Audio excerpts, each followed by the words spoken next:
Alors Christian, donc nous voici pour un interview pour la conférence d'astrologie mondiale concernant l'année 2025. Oui. Donc peut-être pour ceux et celles qui ne te connaissent pas, juste te présenter. Donc bien sûr tu es astrologue et tu as créé l'école d'astrologie structurale il y a environ 40 ans. Oui, il y a une quarantaine d'années. Voilà, Oui. maintenant tu n'enseignes plus, tu as fait des petits. Et donc, ce sont tes élèves maintenant qui prennent la relève de l'enseignement de l'astrologie structurale. Et toi, tu ne fais que des consultations. Voilà, j'ai arrêté l'enseignement. Voilà. Donc, on va démarrer par... je vais te poser une première question qui va concerner le défi de notre société, en fait. Selon ton éclairage astrologique, qu'est-ce que l'on rencontre comme défi actuellement, sociétalement parlant, et aussi peut-être le défi de l'humanité de ce fait? Alors, on est dans une société qui est complètement en train de changer à un point qu'on n'imagine pas encore. Il y a un certain nombre de personnes qui commencent à réaliser que c'est un changement considérable qui est en route, mais on ne mesure pas l'amplitude. Et ce changement, il va passer par l'émergence dans l'humanité d'une révolution technologique qui est l'intelligence artificielle. L'intelligence artificielle robotique. Tout ça mélangé, parce que tout ça, ça va se mélanger ensemble. C'est un saut quantique. C'est pas une petite évolution. On passe une étape fondamentale qui va tout changer. Grosso modo, il y en a eu 4 dans l'humanité. Il y a eu l'écriture, 4000 ans avant Jésus-Christ.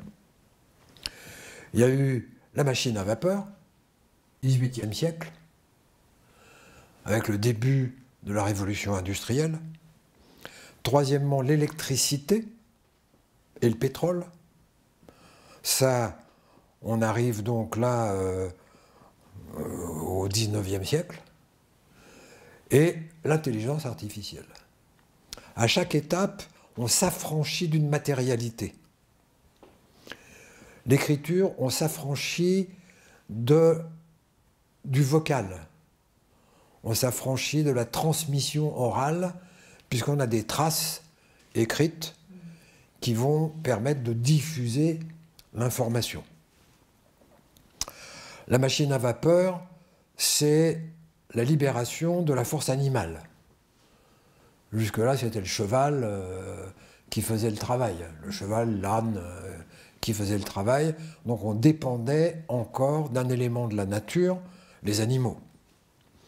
Avec la machine à vapeur, il y a les bateaux, voilà, les machines, tout ça, qui libèrent, qui créent une dépendance et qui crée un esclavagisme, mais qui libère en même temps une force qui n'est plus animale. Et puis, avec l'électricité, on passe encore à un autre stade, puisqu'on passe de l'énergie mécanique à un autre type d'énergie impalpable, invisible, l'électricité, le magnétisme, etc. Et quand on veut bien regarder comment fonctionne la société à l'heure actuelle, s'il n'y a plus d'électricité, il n'y a plus de société. La société, elle est finie. On peut éventuellement se passer de pétrole, mais on ne peut pas se passer d'électricité. Tout fonctionne à l'électricité. Donc, l'informatique, tout ça, c'est l'électricité. Donc, ça a été une révolution extrêmement importante pour la souplesse de l'utilisation de l'énergie. Et puis maintenant, on arrive à un autre saut quantique, l'intelligence artificielle, qui va nous libérer des tâches fastidieuses. Dans tous les cas de figure, ça libère du temps à l'être humain. Parce que recopier à la main des parchemins, ça prend des années. Une presse pour fabriquer un livre, ça ne prend pas des années. Donc on gagne du temps. La vraie question qui se trouve posée à notre société à l'heure actuelle, c'est du temps pour quoi faire? Qu'est-ce qu'on va faire de ce temps? Ça, c'est la vraie question sociétale. On est dans une société qui, de par la libération du temps, est une société de consommation, est une société de quantité. On fabrique de la quantité. Pourquoi on fabrique de la quantité? Parce que ça prend moins de temps que dans les étapes précédentes de l'humanité. Donc du coup, on a du temps. Comment on utilise notre temps? On fabrique de la quantité. Le problème, c'est que notre société à l'heure actuelle, elle croule sous la quantité. Elle croule sous les déchets, elle croule... Il suffit de regarder chez nous. On a plein de choses, plein d'objets qui ne servent plus à rien. Ou alors une fois par an. Mais on conserve. Donc, on accumule la quantité, on est enfoui sous la quantité, avec une psyché qui est construite de la manière suivante: plus j'ai, plus je suis heureux. Donc la société de consommation, c'est ça. Si vous achetez, vous allez être plus heureux. Si vous avez plus de choses, ça va être plus facile, donc vous allez être plus heureux. Sauf que c'est pas vrai et ça marche pas. Donc comme ça marche pas, on est toujours dans la course d'augmenter la quantité, dans l'espoir d'être plus heureux parce qu'on aura plus. Sauf que ça marche pas. Parce que avoir, c'est pas être. Plus on a, moins on est. Donc on arrive à une dialectique qui est la dialectique de l'amplitude, de la quantité. Ça, notre société, à l'heure actuelle, l'amplitude, c'est bon. La vraie question, c'est l'intensité. C'est la dialectique amplitude-intensité. Intensité de quoi? Intensité d'être. Le sentiment d'être. Le sentiment d'exister. Le sentiment d'être heureux, non pas parce que j'ai accumulé, parce que ça ne me rend pas heureux, mais parce que je suis qui je suis. Et ça me comble à l'intérieur. Et ça apporte une verticalité dans ma vie, et cette verticalité apporte cette intensité de vie. Parce que ce n'est pas en courant plus vite, en augmentant la quantité, que je vais être plus heureux. Je serai plus exténué, voilà, mais je ne serai pas plus heureux. Donc, toute la question, c'est ce qu'on appelle en psychanalyse la dimension symbolique, l'émergence de la conscience symbolique. Et ça manque cruellement à notre société, puisqu'on a développé de l'amplitude et on a développé des outils, des concepts pour utiliser cette amplitude. Ça s'appelle la science. Mais la science ne rend pas heureux. La science, ça rend la vie plus facile, mais ça ne nous rend pas plus heureux. Par exemple, la machine à laver, c'est sûr que les femmes sont quand même, ont du temps de dégager par rapport à laver le linge à la main. La question, c'est que faire de ce temps?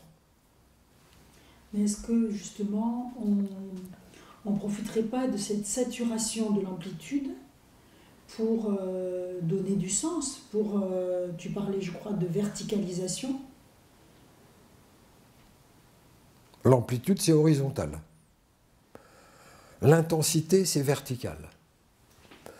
Dans notre vie, l'enjeu, c'est de développer une manière d'être qui va privilégier le sentiment d'être. Et ça, on n'apprend pas à l'école. À l'école, on apprend à utiliser la quantité, à utiliser les objets. Un objet, par définition, ça a une utilité. Mais un être humain, ça n'a pas d'utilité. Il se contente d'être. Si on prend un arbre, dans la vision de la société actuelle, c'est un objet, donc il est utile, donc on va le couper pour faire des outils, pour faire des meubles, pour faire du feu. Mais l'être de l'arbre, personne n'en parle. Sauf les civilisations premières, qui elles sont restées en contact avec l'être des choses. Mais on a complètement perdu ce lien originel à l'être, c'est-à-dire que l'être, la divinité, elle est partout, elle est dans toutes les choses. Mais le religieux a complètement disparu, ou complètement été dévoyé, et donc on a complètement perdu. Et donc c'est le défi de notre civilisation, qui est de construire une conscience symbolique qui va à l'envers de la conscience mathématique ou de la conscience scientifique. La conscience scientifique, c'est expliquer le pourquoi du comment de telle manière à utiliser les choses. Mais ça ne parle en aucun cas de l'être des choses. Ça, quand on parle de ça à un scientifique, il dit « Non mais, de quoi tu parles là? Une chose, c'est une chose, point. Il n'y a pas d'être. » Donc, l'enjeu de notre civilisation, le temps qui va être dégagé, c'est le défi, ça va être de construire une verticalité. Le défi de l'humanité. C'est le défi de l'humanité. Et ça ne peut pas s'apprendre collectivement. La quantité, c'est une œuvre collective. Une usine, c'est une œuvre collective. Un seul individu ne va pas pouvoir produire de la quantité. Mais plusieurs individus ensemble vont pouvoir produire de la quantité. Donc cette œuvre collective, on a des méthodes, on a des savoir-faire, il suffit de suivre des protocoles qui sont enseignés, et ça fonctionne. La conscience symbolique, il n'y a pas de modèle, puisque avec la dimension symbolique, on émerge à la notion de singularité. Ce qu'en psychanalyse, on appelle le « je ». Le sujet. Le sujet. À l'inverse du « on », qui est la globalité indistincte. Donc l'émergence du sujet, c'est une affaire personnelle. Ça ne peut pas être une affaire sociétale. Ce qui nous renvoie, on verra ça un peu plus tard, à ne pas attendre du système social que le système social nous apprenne cette conscience symbolique. Ce n'est pas le système social qui va nous apprendre ça.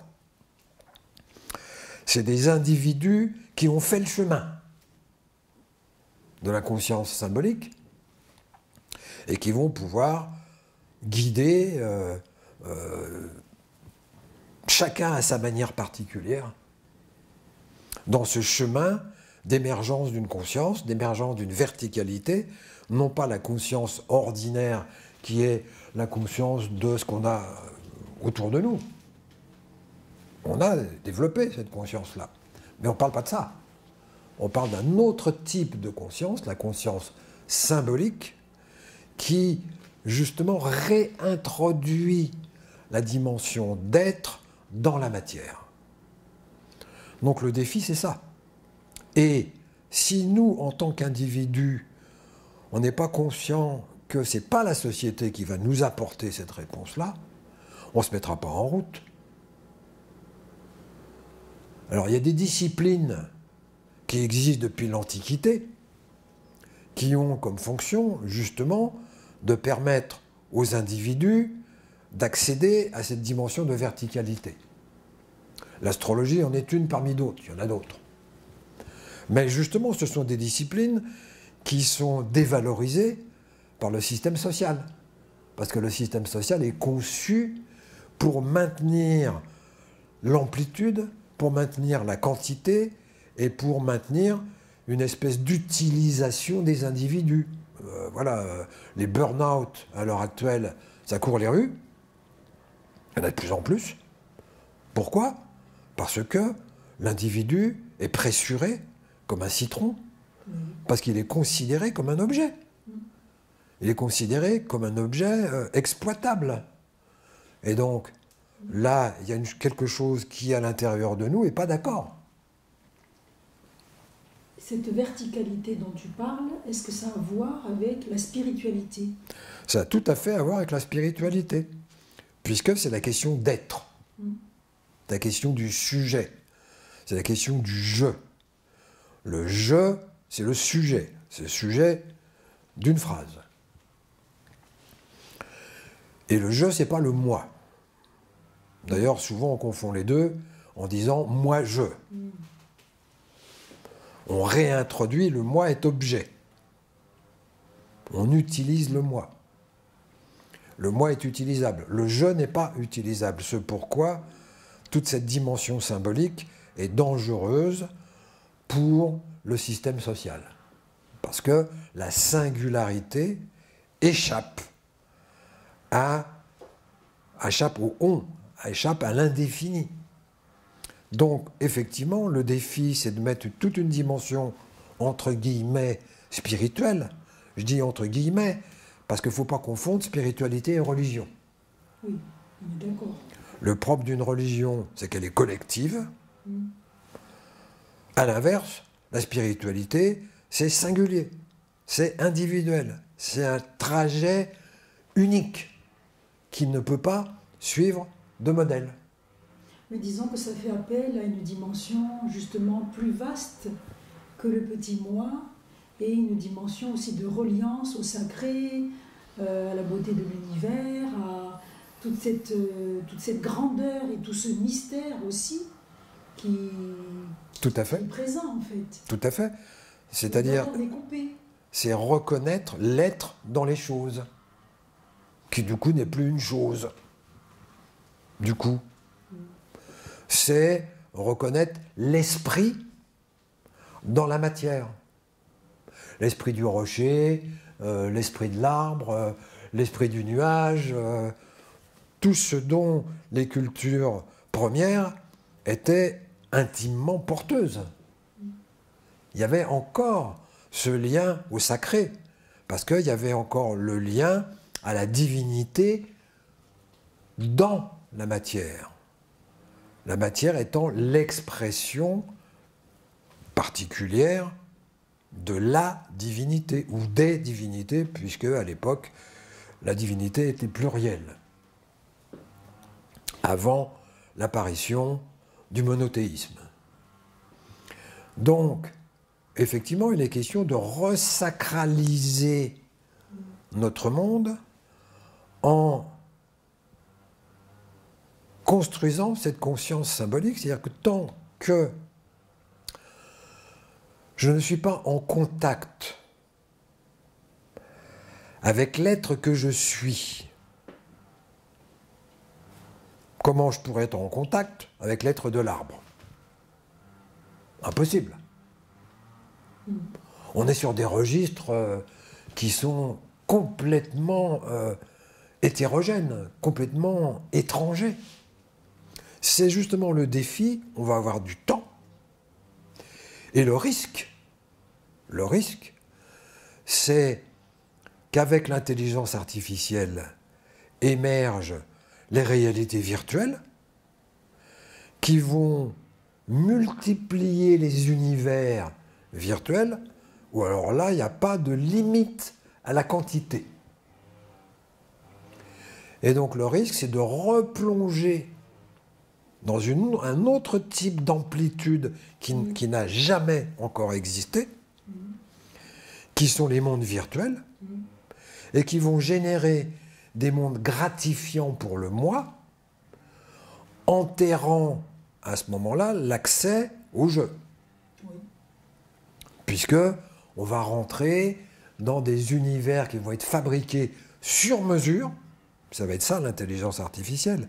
On va avoir des assistants taillés sur mesure pour chacun d'entre nous. C'est ça l'émergence de la nouvelle société. On verra tout à l'heure que l'astrologie structurale appelle ça la société plutonienne, c'est-à-dire cette capacité à accumuler des informations en quantité infinie, de telle manière à ce qu'il y ait une banque de données pour chaque personne, pour chaque individu de la société, banque de données qui va définir ses caractéristiques personnelles et qui va permettre de tailler le monde à sa mesure. Par exemple, d'avoir un assistant personnel qui va être au courant de ce qui m'intéresse, de la philosophie qui me branche, de tous mes défauts, voilà, de toutes mes caractéristiques, parce que je vais être d'accord pour donner l'information de telle manière à avoir le bénéfice d'un univers gratifiant. Je vais pouvoir me confier mes états d'âme à mon assistant personnel, eh ben lui, il va m'écouter. Pas le cas de tout le monde, hein? Lui, il va m'écouter. Non seulement il va m'écouter, mais il va me répondre. Il va me répondre de telle manière à ce que ça me fasse du bien. Mais du coup, je fais l'économie de la relation. Du coup, je fais l'économie de l'autre, je fais l'économie de l'altérité, puisque on est dans l'univers du même. C'est-à-dire que l'assistant personnel, il va être un reflet de qui je suis. On est de l'ordre du même. On n'est plus du tout dans la confrontation à la différence. Au contraire, ça va aller complètement dans mon sens. Et donc là, le moi, la personnalité va se dilater. Alors déjà qu'on voit avec le président américain que l'ego dilaté, on sait ce que c'est, mais ce n'est que le début. Ce n'est que le début. Quand on voit comment fonctionnent les réseaux sociaux, c'est l'apologie du moi. Et justement, ça, au vu de ces changements politiques là, récents, avec l'arrivée de Trump et tout ce qu'il... tous les jours, il met... tous les jours, il y a quelque chose de nouveau, en fait. Hein, il nous sort quelque chose de nouveau. Quel serait, selon toi, le scénario possible, finalement? Alors, je le disais tout à l'heure... Peut-être qu'il s'appuie aussi, bien sûr, sur l'astrologie, puisqu'on est là pour ça. Je le disais tout à l'heure, on arrive dans une société que j'appelle plutonienne, de niveau plutonien.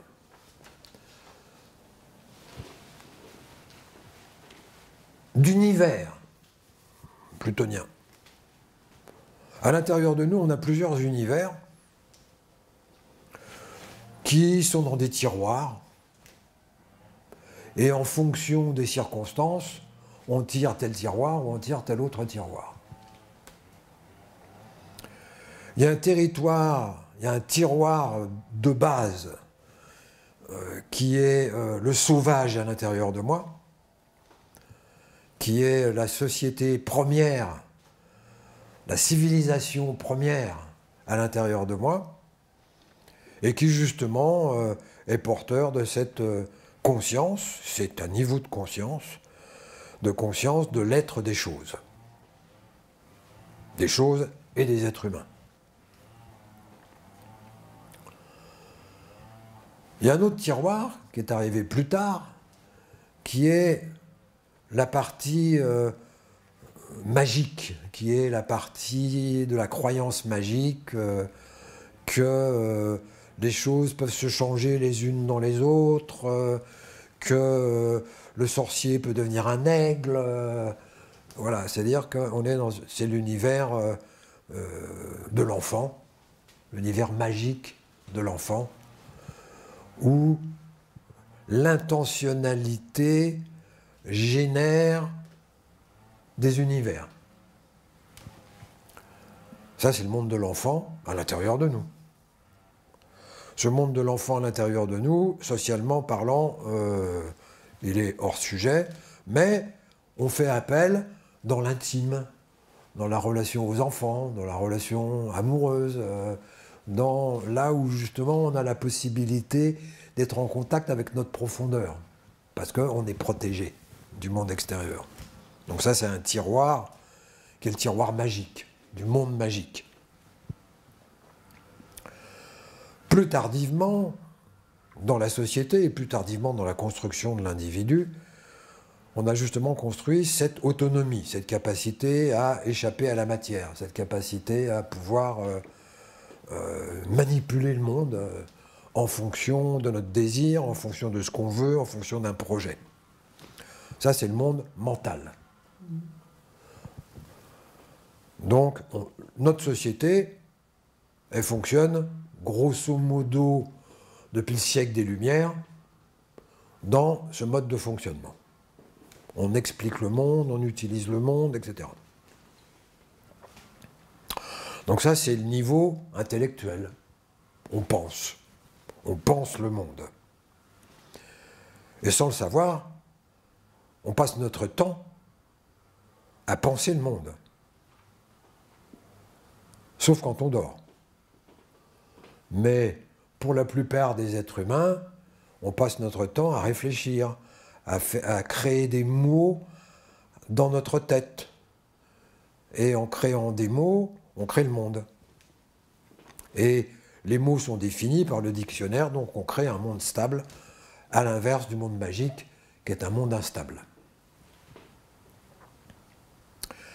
Et puis, il y a un autre niveau où justement, ça va être le sujet de construction de l'humanité, c'est le niveau symbolique. C'est la conscience symbolique. Donc tu as parlé tout à l'heure. Voilà, dont j'ai parlé tout à l'heure. Donc on a la conscience magique, la conscience logique et la conscience symbolique. Cette conscience symbolique, c'est justement ce qui permet de réintroduire le sujet, de réintroduire l'être, de réintroduire l'intensité, de réintroduire la qualité dans notre vie, à l'inverse de la quantité. Et l'humanité, elle est malade de cet enfouissement sous la quantité. Cette dimension symbolique, dans la société, ça s'est traduit par l'émergence de la loi. Ce qui, en termes de psychanalyse, intervient à la fonction du père. Donc, la loi qui est valable pour tous. Ah bah, c'est plus vrai. Ça, au niveau astrologique, ça correspond à la planète... ça, c'est Saturne. D'accord. C'est le monde saturnien. C'est, grosso modo, depuis la Révolution, mais surtout depuis Napoléon, avec le Code civil, l'émergence de la loi explicite, écrite, parce qu'avant c'était de la loi religieuse, qui était valable pour tous. Là, c'est la loi civile, valable pour tous. Tout le monde est soumis à la loi, en principe. Et grosso modo, ça marchait à peu près bien, jusque-là. Mais là, c'est fini. L'ère de Trump, c'est fini.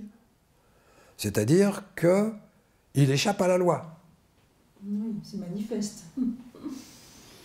Donc, ce paradigme qui était l'égalité de tous, parce que tout le monde est soumis à la même loi, en principe, c'est ce principe qui disparaît. C'est le principe de la démocratie qui disparaît. Parce que la démocratie et la loi, ça se tient. C'est ça qui est en train de disparaître. Pour l'émergence d'une nouvelle société que j'appelle plutonienne, qui va être non plus une société unifiée par la loi, mais une société multipolaire. Bien, dans un même pays, entre guillemets, mais il va y avoir plusieurs instances qui vont avoir le pouvoir. L'exemple, c'est Elon Musk. C'est l'exemple même de l'émergence de cela dans l'humanité. C'est-à-dire un homme qui n'a pas été élu, mais qui a des pouvoirs politiques. Et il y a 2-3 milliardaires qui tournent autour de Musk, qui sont tout à fait intéressés par devenir justement des centres d'une multipolarité dans la société. Donc on se dirige vers un monde qui va être dirigé par des sociétés. Des corporations ? Des corporations. Qui vont avoir à la fois un pouvoir de production. À cet égard, c'est des conglomérats. Il y a des rassemblements de personnes qui ont des activités extrêmement différentes. C'est le cas de Musk. Hein. La voiture, le réseau social, le spatial, les trucs médicaux. On est dans l'illustration de l'émergence de cette nouvelle société où les États vont devenir des objets pour ces sociétés. Et donc, où c'est les conglomérats qui vont avoir le pouvoir politique. Donc il y aura toujours, il suffit de regarder en Chine, hein, il y aura toujours des élections, il y aura toujours, pour regarder la forme, mais dans les faits, on revient vers une autocratie, mais une autocratie qui n'a plus vocation de diriger, mais qui a vocation de vendre. Donc, comment tu appelais ça tout à l'heure? Oui, l'amplification, la saturation. L'amplitude. L'amplitude, voilà. La saturation de l'amplitude, on pourrait s'attendre à un maximum de saturation, du coup. Et puis à une monétisation de la politique aussi. Tout ça, ça revient au même. Il est question de vendre. Quand on voit le fonctionnement de Trump, qu'est-ce qu'il dit? Il dit « je veux récupérer mon argent ». C'est explicite, il n'y a pas de faux semblants, il n'y a pas de trucs par en dessous. C'est évident que depuis des dizaines d'années, les questions financières sont toujours par en dessous. Mais là, ça devient complètement explicite. C'est « tu me rembourses l'argent que tu me dois. Sinon, je te lâche ». C'est ce qu'il fait avec Taïwan. C'est ce qu'il fait avec l'Ukraine. C'est la marchandisation de la politique. Donc cette nouvelle société va faire en sorte que les individus, eux, vont devenir des objets de consommation. De consommation de qui? Des corporations. Alors, déjà qu'à l'heure actuelle, les salariés sont des objets de consommation d'une entreprise, ils ont la possibilité de changer d'entreprise. Mais quand tu deviens objet de consommation d'un conglomérat, dont tu dépends pour tous les aspects de ta vie, dont tu dépends pour les voitures, pour le téléphone, les réseaux satellitaires, là, pour le téléphone, pour tous les aspects de ta vie appartiennent à une société. Ça fait peur. Oui, Bon, la question qui me vient, c'est comment échapper à ça? Voilà. Alors, comment ils vont se débrouiller pour nous empêcher d'échapper à ça? Ils vont nous créer des mondes virtuels. Pilotés par l'intelligence artificielle. Pour bien nous endormir. Pour bien fabriquer une quantité illimitée d'univers. Alors là, il n'y a pas de limite, là. La seule limite physique qu'il y a, c'est la capacité de stockage en mémoire, c'est tout. Alors déjà qu'on a des banques, des hangars gigantesques de machines qui stockent, de disques durs, qui stockent des données, ben là, ça va se multiplier à l'infini. C'est la seule limite. La seule limite, c'est la consommation d'énergie, parce que ça consomme beaucoup d'énergie de fabriquer des mondes virtuels, parce que ça fabrique à la fois de la quantité d'informations qui doit circuler et de la quantité de mémoire pour justement mettre en mémoire toutes les spécificités de cette personne-là en particulier. On est plusieurs milliards d'individus, ça veut dire une banque de données de plusieurs milliards de cas particuliers. Donc, le système va générer ça. Comment échapper à ça? Eh bien, s'intéresser aux disciplines qui nous apprennent la conscience symbolique. Et l'astrologie est une de ces disciplines qui véhiculent depuis l'aube des temps le lien entre les planètes et la divinité et les individus. Donc on revient bien à la notion d'être. Une planète, c'est une divinité. La Lune, c'est une divinité. Mars, c'est un dieu. Et astrologiquement parlant, donc il n'y a pas de transit, en tous les cas, cette année par rapport à ce qu'on voit émerger là. Alors, il y a des spécificités quand même. Absolument. D'accord. Le temps dans lequel nous sommes ne peut pas se comprendre sans comprendre les grands cycles. Il y a un premier grand cycle de 3800 ans qui s'est conclu en 89-93 et donc un nouveau cycle de 3800 ans qui a démarré en 89-93. Astrologiquement, c'est la triple conjonction Saturne-Uranus-Neptune. Ce qui est intéressant ici, c'est le lien d'Uranus et de Neptune qui va être confirmé par Saturne. Sur le plan politique, Uranus, c'est la société de consommation, la société libérale, comme on dit, voire ultra-libérale, qui voit sa culmination avec Trump, America First. Les autres, j'en ai rien à foutre. Par ici, la bonne soupe. Ça, c'est Uranus.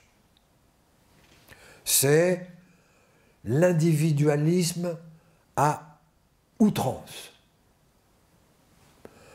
Et tous les êtres humains, enfin tous les individus aux États-Unis sont armés, ils ont des arsenaux chez eux, parce qu'on ne peut pas compter sur la société. Eh bien, Trump multiplie ça. Donc, c'est l'outrance, et on verra d'où vient cette outrance. Mais ce changement entre Uranus et Neptune date de 89-93, chute du mur de Berlin. Premier grand cycle. Et au mois de juin, là, on va arriver à une étape, une deuxième étape de ce grand cycle, le sextile Uranus-Neptune, qui va justement rebrasser les cartes. Mais on n'y est pas encore. Donc, premier grand cycle. Deuxième grand cycle, Jupiter, Saturne, Pluton. Ce qui est à retenir, c'est Saturne, Pluton.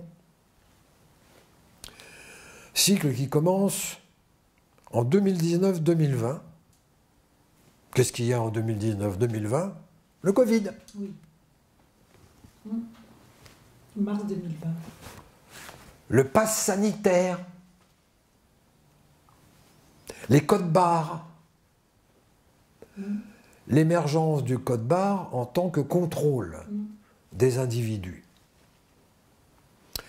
Et à partir de ce moment-là, c'est l'émergence de la société plutonienne. D'où l'intensification de tout.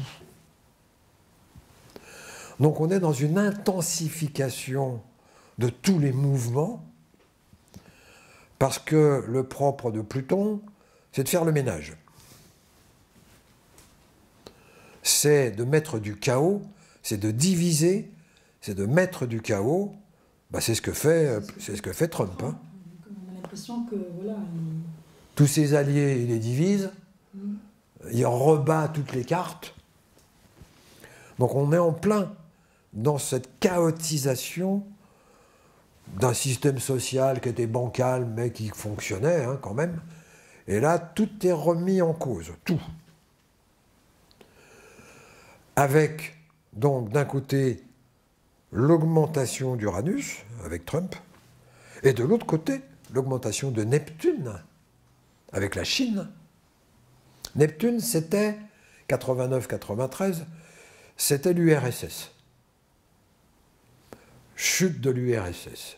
Donc, Neptune n'a plus de lieu d'incarnation. Mais justement, ça a été repris par la Chine, mais pas de la même manière, sur un mode Pluton.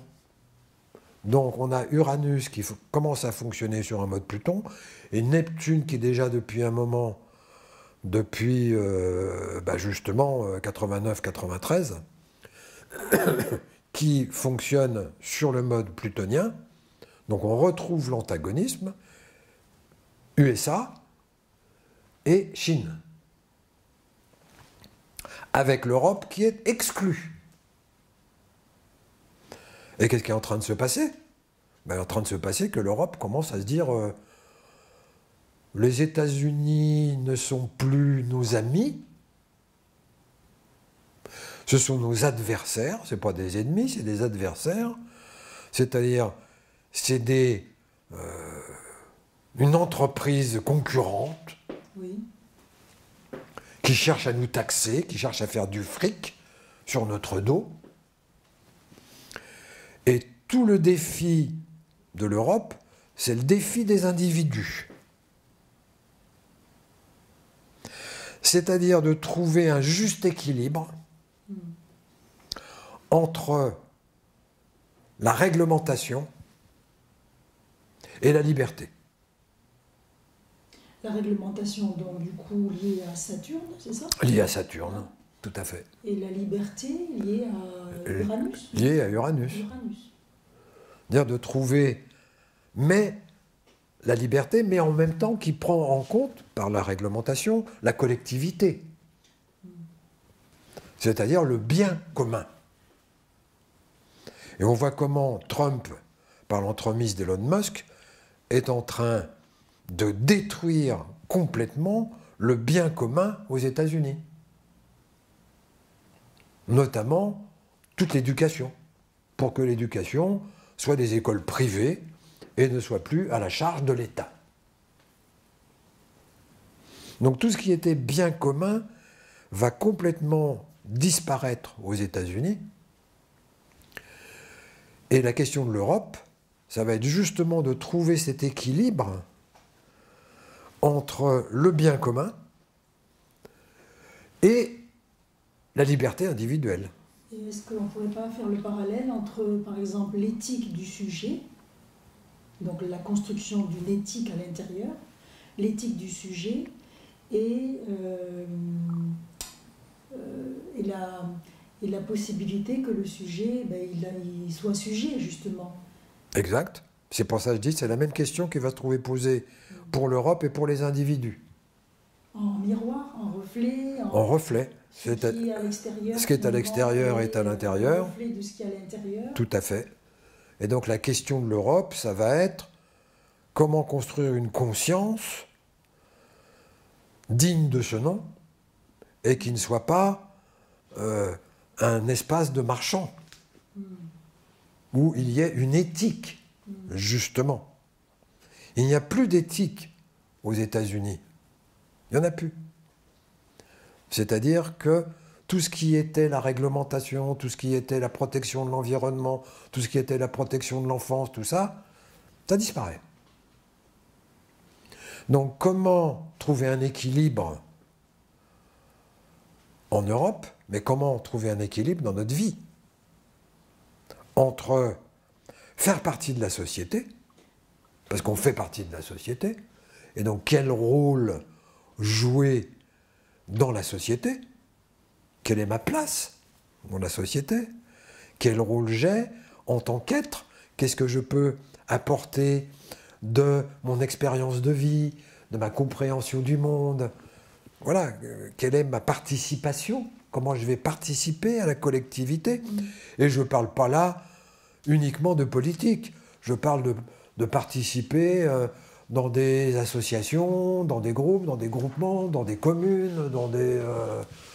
voilà, quelle est ma partie, quelle est ma part, qu'est-ce que j'apporte aux autres du chemin que j'ai fait, de mon regard sur le monde, de ma qualité d'être, de qui je suis particulièrement. Donc ça conviendra aux autres, ça ne conviendra pas aux autres, ça n'a aucune importance, je ne peux pas convenir à tout le monde. Justement, l'enjeu, c'est de sortir d'une uniformisation pour laisser suffisamment de liberté aux individus sans que pour autant ils deviennent obsédés par moi.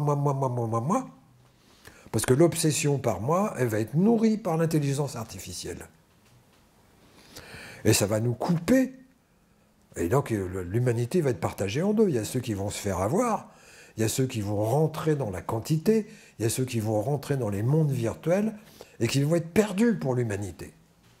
Ça va devenir des objets. Et ceux qui vont justement avoir accès à faire ce chemin singulier sans pouvoir copier quelqu'un, c'est à trouver son chemin. Mais il y en a d'autres qui ont fait le chemin, donc de pouvoir utiliser des méthodes, de pouvoir utiliser des approches qui permettent à chacun de faire son chemin particulier.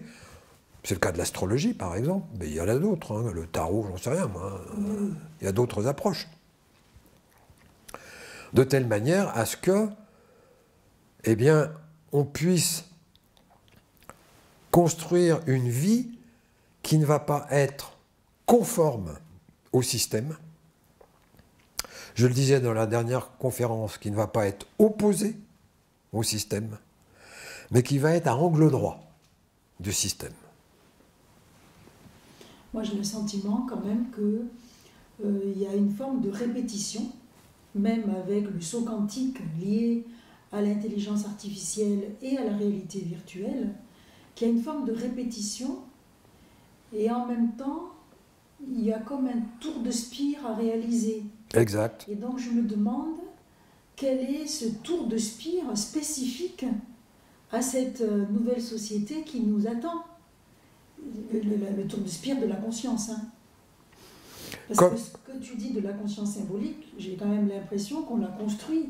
Alors peut-être pas, bien sûr, la majorité, je ne sais pas. Hein, pas la majorité des personnes. Sûrement pas. Mais quand même, ce niveau-là, il a déjà émergé. Eh bien, ceux qui nous écoutent, s'ils nous écoutent, c'est bien parce qu'ils sont sensibles à cette dimension de la conscience. Oui. Sans ça, ce que je suis en train de dire, ça n'intéressera aucun scientifique. Aucun. Parce que ça n'a pas d'utilisation. Donc, ce tour de spire va se retrouver poser exactement la même question que lors de l'émergence de l'électricité, que lors de l'émergence de la machine à vapeur, que lors de l'émergence de l'impression. C'est-à-dire, quoi faire de cette liberté, de cette libération de la matière? Quelles sont les opportunités qui s'ouvrent à nous pour justement, puisqu'on va avoir du temps, parce que là, tous les petites mains qui tapent sur les ordinateurs, dans les bureaux, ça va être fini ça. Ça va être terminé. C'est les intelligences artificielles qui vont le faire. D'autres métiers vont émerger, sans doute. C'est ce qu'on dit, mais pas à la quantité des métiers qui vont disparaître. Bien sûr, il va y avoir d'autres métiers. Il y a prompteur, il y a plein de métiers qui vont être liés à l'intelligence artificielle ou qui vont être liés aux réalités virtuelles, mais qui vont demander des spécialisations qui ne seront pas accessibles à tous. Donc, mais ça n'a pas d'importance. Ce qui est important, c'est de faire le chemin. Même si je ne sais pas vraiment utiliser l'intelligence artificielle, ce n'est pas d'importance. Je ne suis pas obligé non plus d'utiliser l'intelligence artificielle. Si je suis artiste, ben je peux parfaitement continuer à créer mon expression artistique, alors même qu'il y a des intelligences artificielles qui font plus beau. Peut-être qu'elles font plus beau, mais elles ne font pas comme moi. Voilà. Peut-être qu'elles sont plus esthétiques, plus consensuelles, mais en aucun cas singulières. En aucun cas. Donc, il y a toujours la possibilité de mener une vie qui soit à la perpendiculaire, qui ne soit pas contre le système, qui utilise les avantages du système, mais qui évite les inconvénients du système. Donc ce tour de spire, c'est le même. C'est le même que ceux qu'on fait dans notre vie. C'est la même chose. Tous les jours. C'est un angle de vue différent. C'est peut-être la nécessité, peut-être que ça va nous conduire à vraiment aller chercher à l'intérieur le vrai sens de notre existence. Enfin, pas le sens de notre existence, mais en tous les cas, beaucoup plus de reliance, comme je le disais tout à l'heure, aussi de reliance à plus grand que nous. Eh oui. Parlons tour de spire. À chaque tour, je monte de niveau. Je gagne de l'altitude. Quelle est la conséquence de gagner de l'altitude? C'est que mon horizon s'agrandit. Quand mon horizon s'agrandit, je deviens capable de distinguer dans l'environnement des réponses qui n'étaient pas accessibles quand j'étais à un niveau moins élevé. Donc les tours de spire, ça sert à gagner de l'altitude, et gagner de l'altitude, ça sert à élargir mon point de vue. C'est la vision de l'aigle. Voilà. Et c'est parce que mon point de vue s'élargit que je dis, mais évidemment la solution elle est là. Je ne pouvais pas utiliser cette solution parce qu'elle n'était pas dans mon champ de perception. Cette verticalité de la conscience symbolique, c'est ça. C'est élargir son point de vue. C'est non plus être dans l'exclusion, moi, pas moi, mais être dans l'intégration. C'est quoi cette intégration? C'est la réalisation, pas la compréhension, la réalisation que je suis un être humain. C'est bébête, hein? C'est pas si bébête que ça, au final. C'est bébête. Si je suis un être humain, je ne peux pas me comporter de telle manière à blesser l'humanité. Parce que je me blesse moi-même. C'est intéressant ton terme, parce que tu parles d'exclusion, et en face de l'exclusion, tu mets le terme intégration, et non pas le terme d'inclusion. Je trouve ça intéressant. Parce que l'intégration suppose une cristallisation. C'est-à-dire faire une unité avec. Une inclusion, il n'y a pas forcément d'unification. Ça peut rester une inclusion. Ça reste un petit machin qui est séparé à l'intérieur.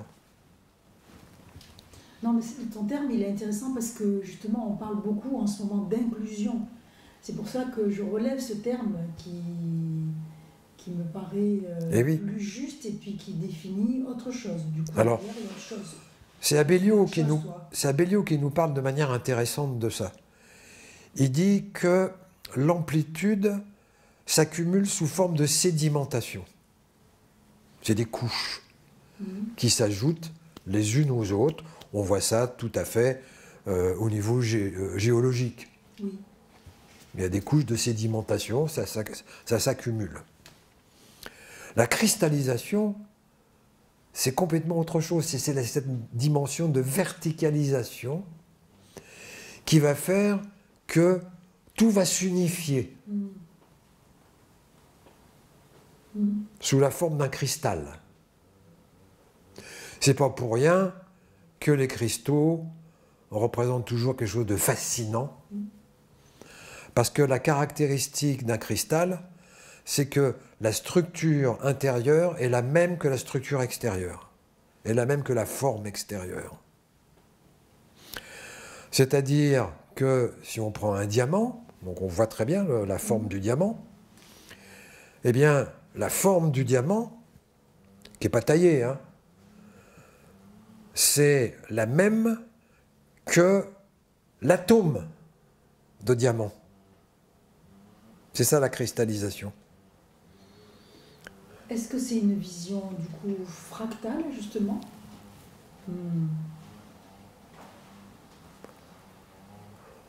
Le petit est dans le grand et le grand est dans le petit. Tout à fait. Donc cette dimension symbolique va, dans l'étape d'après, avoir la possibilité de générer une conscience fractale. Ça, on n'y est pas. Mais qui ne pourra pas se construire sans la conscience symbolique. Donc, pour conclure, Christian, est-ce que tu aurais quelque chose à dire à nos auditeurs, ou nos auditrices? Quel mot clé, ou il y en a peut-être plusieurs, mais tu pourrais exprimer? Revenir à soi. C'est le chemin. Revenir à soi. Toute la société nous invite à habiter les objets, à dépendre des objets, à avoir une conscience qui est attachée aux objets. Mais s'attacher aux objets, c'est se détacher de qui nous sommes. Comment faire? Revenir à qui je suis. C'est le chemin. Personne ne peut le faire pour moi. Personne ne peut le décider pour moi. Personne ne peut m'obliger à revenir à qui je suis en face de qui tu es. C'est un chemin. Je crois qu'on va s'arrêter là pour cette conférence. Merci beaucoup. Merci de ta présence.